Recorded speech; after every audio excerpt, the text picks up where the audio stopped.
Mobile cranes. This illustration shows loading work using a mobile crane.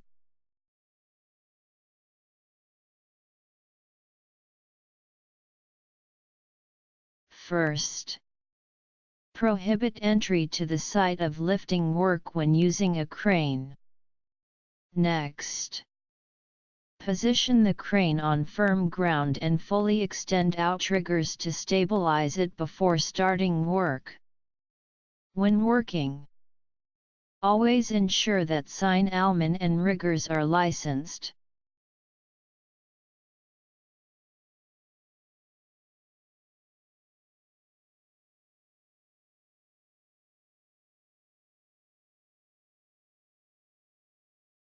Key safety points.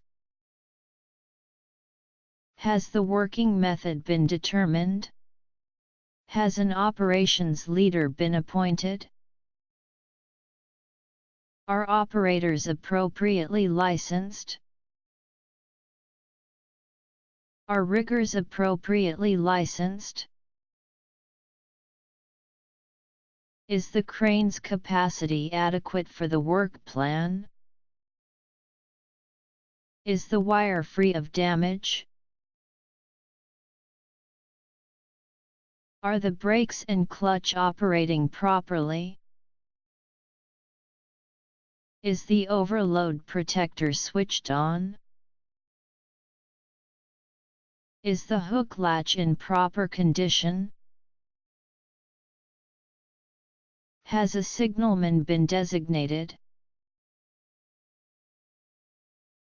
Has the signaling method been determined? Is the ground strong enough? Are outriggers extended to their maximum length? Have barricades been set up around the crane? Is the area under the load clear of people?